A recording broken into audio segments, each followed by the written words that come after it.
Boa noite. O ministro-chefe da Casa Civil, Antônio Palocci, pediu demissão do cargo hoje em meio a suspeitas sobre o crescimento de seu patrimônio. O desgaste do governo no episódio foi grande. Palocci demorou para se explicar, provocando represálias da própria base aliada. Quando era ministro da Fazenda de Lula, Palocci caiu depois do escândalo da quebra do sigilo bancário do caseiro, que o acusava de participar de reunião com lobistas em Brasília. Vamos agora a outros assuntos importantes de hoje. Cinzas do vulcão chileno se espalham e provocam cancelamento de voos no Brasil e mais 5 países. A polícia divulga retrato falado dos suspeitos de assassinar o casal de extrativistas no Pará. O Conselho Nacional de Justiça arquiva a ação do banqueiro Daniel Dantas contra o juiz Fausto de Santos, da Operação Satyagraha. A queda do preço do álcool combustível ajudou a derrubar a inflação em maio. Representante espanhol na União Europeia critica a Alemanha por ter apontado o pepino como transmissor da superbactéria.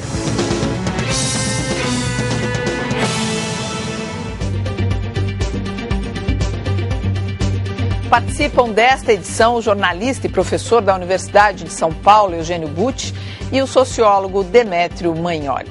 E você pode participar do quadro Bate Pronto mandando a sua dúvida sobre os assuntos que vamos discutir hoje no Jornal da Cultura. O seu canal de comunicação com a gente é o Twitter, o endereço está aí na sua tela, twitter.com/jornal_cultura. O ministro Antônio Palocci não resiste às pressões das denúncias sobre o aumento do seu patrimônio e entrega a carta de demissão à presidente Dilma Rousseff. Para o lugar dele foi escolhida a senadora Gleice Hoffmann, do PT do Paraná, que passa a ser a nova ministra-chefe da Casa Civil. Ainda ministro, Palocci participou hoje no Rio de Janeiro de um evento ao lado da presidente Dilma Rousseff, a Conferência das Nações Unidas sobre o Desenvolvimento Sustentável, Rio+20. Enquanto ele participava do evento, em Brasília, a oposição se reunia para anunciar que, diante da decisão da Procuradoria-Geral da República de arquivar a investigação sobre o ministro, 6 novas representações contra Palocci seriam apresentadas junto ao Ministério Público Federal. No final da tarde, o ministro entregou a carta de demissão à presidente Dilma Rousseff. Segundo nota oficial divulgada pela Casa Civil, Palocci considera que o Procurador-Geral da República confirmou a legalidade e a retidão de suas atividades profissionais no período recente, bem como a inexistência de qualquer fundamento, ainda que mínimo, sobre sua conduta. Mas, ainda segundo a nota, Palocci também considera que a continuidade do embate político poderia prejudicar suas atribuições no governo e, diante disso, preferiu solicitar seu afastamento. Antônio Palocci deixa o governo depois de pouco mais de 5 meses no cargo, pressionado por 23 dias de denúncias sobre o aumento de seu patrimônio pessoal, que teria crescido 20 vezes nos últimos 5 anos. A oposição deixou no ar suspeitas de enriquecimento ilícito e tráfico de influência, que o ministro não conseguiu rebater. A compra em São Paulo de um apartamento por R$6,5 milhões e de um escritório por R$800 mil iniciaram a onda de acusações. No último fim de semana, a última denúncia informava que o apartamento de 640 metros quadrados, onde Palocci mora em São Paulo, pertence a uma empresa de fachada, em nome de Laranjas. Foi a gota d'água. Por onde vocês querem começar? Pelo Roberto Gurgel, que disse que não tinha o que investigar, ou pelo desfecho da saída do ministro? Não sei, Demétrio, por onde dá para começar? Porque é tanta coisa para dizer. Bom, não, eu começaria dizendo que está se tratando da coisa como se o affair do enriquecimento súbito de Palocci fosse a enfermidade. E é uma enfermidade, mas eu diria que é muito mais um sintoma de uma enfermidade maior que atinge o nosso sistema político. Não vamos esquecer que Palocci seria o nosso presidente, por 2 vezes. No verão de 2005, no meio do escândalo do Mensalão, Gilberto Carvalho, que é o operador de Lula, avisou a Palocci que ele seria o sucessor, que o projeto palaciano era fazer dele o sucessor. E ele não foi porque depois houve o caso do Francenildo Costa, do caseiro, aquele escândalo todo. E agora, na condição de primeiro-ministro informal de um governo fraco, ele escolhido pelo Lula. Escolhido pelo Lula. E como querubim, como, vamos dizer assim, o talismã dos grandes banqueiros, dos grandes empresários do país que o adoram, né?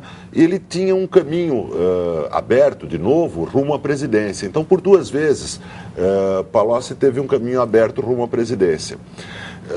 Palocci é um gênio político. Ele descobriu que no Brasil, que o país é tão avacalhado do ponto de vista do sistema político, que seria possível que uma figura que despreza partidos políticos, inclusive o seu, se colocar como candidato a presidente, como mediador entre Lula e a fração principal do grande empresariado. Ou seja, que o Brasil poderia ser governado por um outsider, por um aventureiro, que se torna um mediador dessa figura política e do grande empresariado. E quase foi. Por causa das atrapalhadas dele. Exatamente, isso que eu quero perguntar para vocês. É porque a gente pode sair da província e a província nunca sair da gente. Então, por causa das atrapalhadas dele, é que ele de novo perde a chance de ser presidente. Então, eu acho que a enfermidade não é Palocci. Palocci é o sintoma. A enfermidade está num sistema político pela qual, por 2 vezes, um aventureiro desse tipo tem a chance de chegar à presidência da República. Tinha uma estrada aberta. Que é diferente do caso do Mensalão. Quer dizer, ele, nesse caso, ele aparece ali como um sujeito que enriqueceu ele, na pessoa física, né? Por mais que esteja em nome de laranjas, empresa e tudo mais. Ronaldo Caiado disse... Não foi para o partido. O líder do DEM, Ronaldo Caiado, disse, e eu discordo profundamente, que Palocci é o delúbio da Dilma. Está errado esse paralelo. É um paralelo fácil, tem um brilho do ouro de tolo. Né?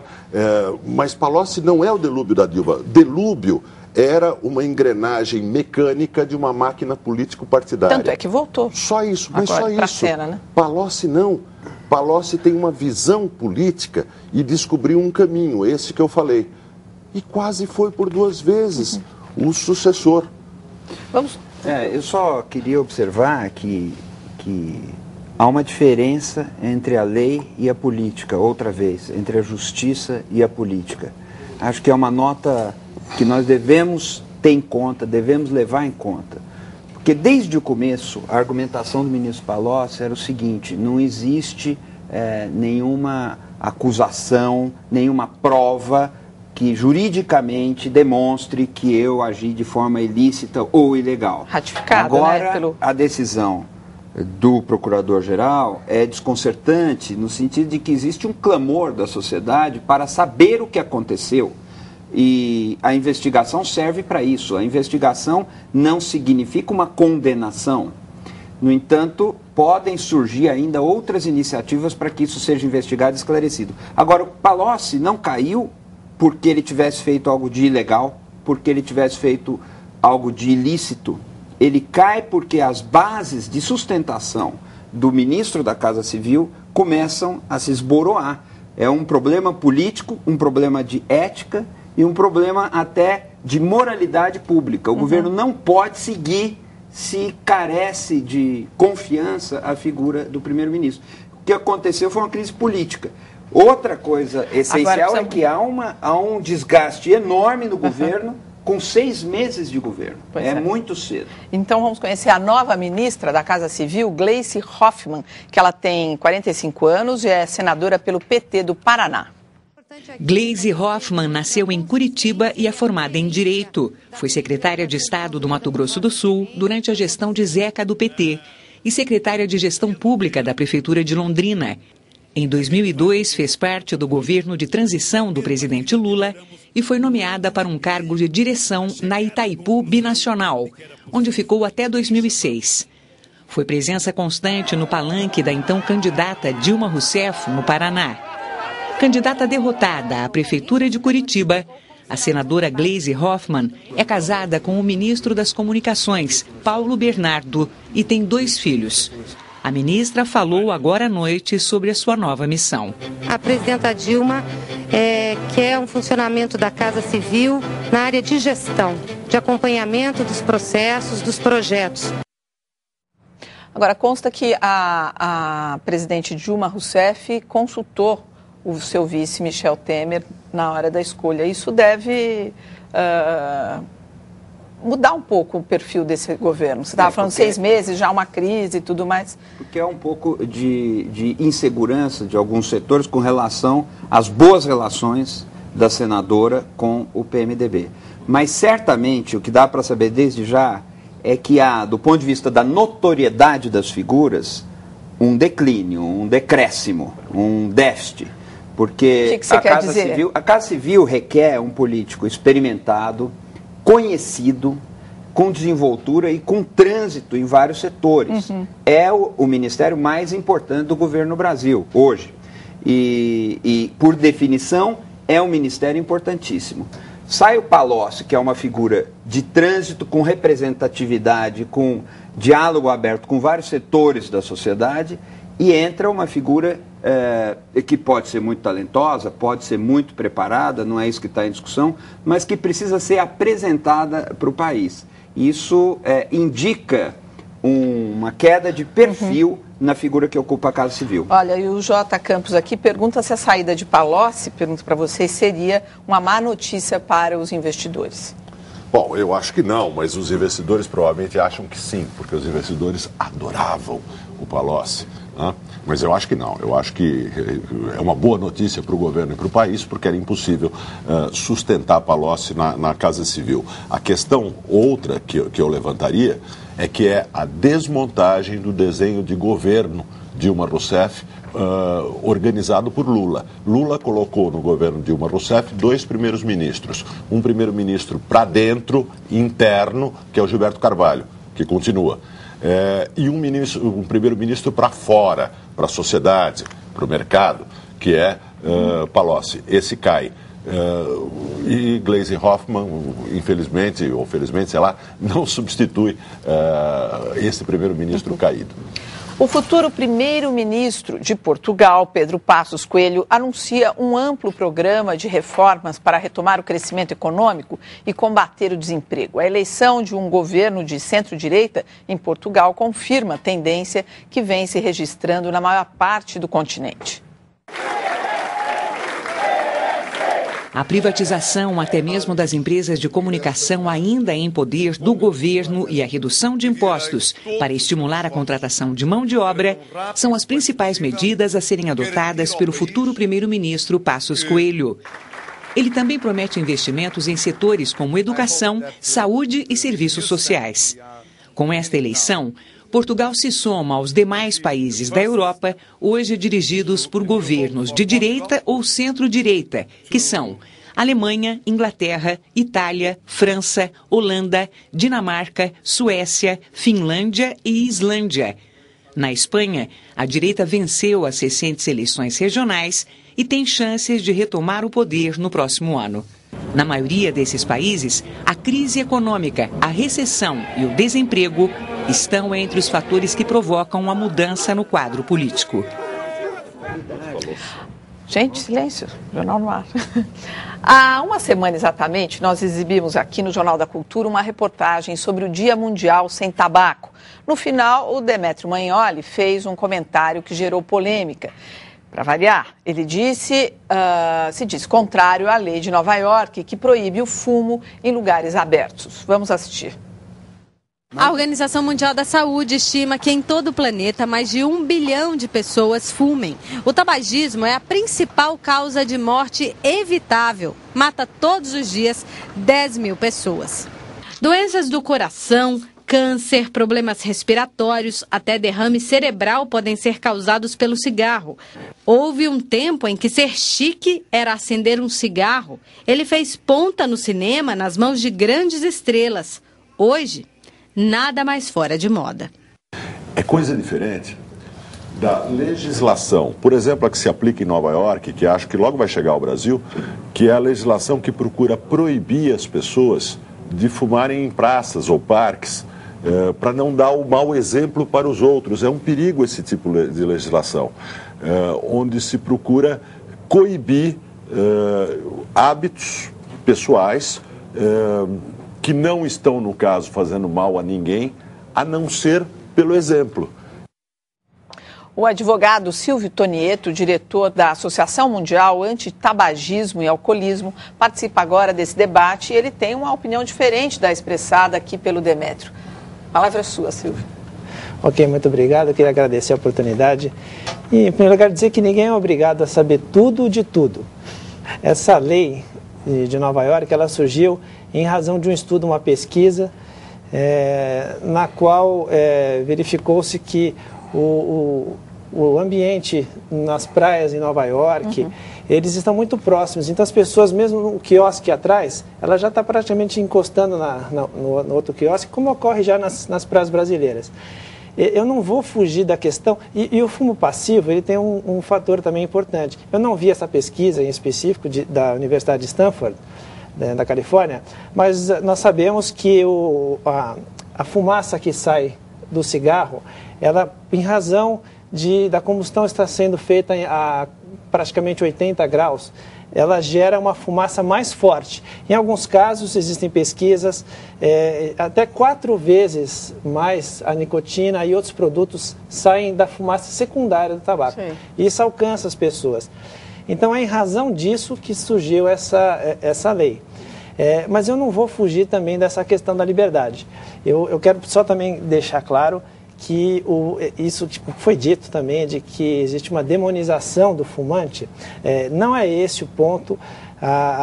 O Ministério da Saúde deixa bem claro, a questão não é contra o fumante, é contra o fumo. E eu preciso aqui, para continuar, dizer um fato importantíssimo. O câncer de pulmão, por exemplo, nós temos dados de 2008, do Ministério da Saúde. O INCA divulgou o último dado em 2008. Sim. Nós tivemos 24 mil mortes de câncer de pulmão. Desses 24 mil, de cada 9 mortes de câncer de cada 10 mortes de câncer de pulmão, 9 estão relacionadas ao cigarro. Isso é uma estatística que a própria indústria do tabaco confirma. Isso, então, são 21.600 mortes por ano relacionados ao tabaco, só de câncer de pulmão, fora as 200 mil mortes que auxilia. Nós já temos provas de que o cigarro é um fator causal do câncer de pulmão. Inclusive, a matéria na semana passada era sobre as ações, né? E já existe uma perícia confirmando isso. Isso, para nós termos ideia, são cerca de 60 mortes por dia e 2,5 mortes por hora. Eu quero só saber aqui do Demétrio se ele conseguiu entender melhor esse assunto, sente... Não, eu aprendi muita coisa. Eu queria perguntar o seguinte, porque você disse que nas praias as pessoas ficam próximas, no Central Park, que eu conheço, onde também foi proibido o cigarro, elas não ficam tão próximas. Mas, de qualquer forma, amanhã ou depois elas poderão ficar próximas no Central Park, se tiver um show. Né? Na rua, a gente não sabe quando elas vão estar próximas. Então, esse é um argumento para proibir o cigarro em todos os lugares públicos. Né? Então, a pergunta que eu queria fazer para você é, você acha que deveria ser proibido em todos os lugares públicos? Porque na calçada também as pessoas podem estar próximas. Esse argumento serve. E a outra pergunta que eu faço para você, dentro de casa, na casa das pessoas, existem os não fumantes, que às vezes são crianças. Que tal a gente fazer uma lei proibindo o cigarro dentro de casa, onde o fumo, por razões secundárias, né? o fumante passivo, é mais atingido pelo uso do cigarro? Então, vamos lá. Complementando, essa pesquisa de Stanford, da Universidade de Stanford, ela declara que com menos de 1 metro, o fumo passivo já alcança a pessoa ao lado. Então, como você disse, em Nova York, por exemplo, apenas a Times Square Garden é que houve a proibição. E nos parques, como eu disse para você, eu não ia fugir do assunto da liberdade, né? Nós já tivemos aí autoridades, pessoas que trabalham há muitos anos e que se manifestaram contra uma pretensão de um deputado estadual de São Paulo, pensando em trazer para São Paulo essa lei de Nova York. O problema que surge com relação todos nós já reconhecemos o problema do fumo passivo, mas o problema que surge em relação ao ambiente particular é que o poder público não pode entrar na casa das pessoas. Seria uma invasão de... Mas nem para defender a saúde? Não, nem para defender a saúde. Como é que você pode... Nós só podemos... Está aqui o Eugênio, que sabe muito bem disso. Nós só podemos, a inviolabilidade do domicílio, ela existe os casos prescritos na Constituição. Então não há como se fiscalizar isso. Mas nas ruas você seria a favor de proibir? De modo geral, por causa desse negócio de 1 metro de distância. Então, o que eu quero dizer é o seguinte, essa questão da liberdade. O fumante, ele não tem a liberdade de parar de fumar da mesma forma que ele tem para iniciar o cigarro. Bom. Então, o que surge é o seguinte, nós estamos em ambientes como parques, onde crianças frequentam. Nós estamos em ambientes nas praias, onde as pessoas estão com menos de 1 metro. E existe esse fator de cultural. Precisamos encerrar. Tá, mas esse fator educativo. O que não se pode na casa das pessoas, aí não há como. Mas o escapamento dos carros, tudo bem. Não é uma causa evitável, né? Inclusive o Dia Mundial Sem Tabaco é que existe uma esperança de que brevemente nós consigamos isso. Eu quero saber se o Demétrio, se for proibido o fumo dentro de casa, vamos supor que isso vire lei, né, e tal. Como é que você ia fazer? Eu não fumo. Vai, para. Olha, tem uma pergunta aqui do Bakunin, que ele diz o seguinte, mas tem que responder em 10 segundos. Por que não se pega no pé na venda de pinga com preços subsidiados? Pinga não faz mal à saúde?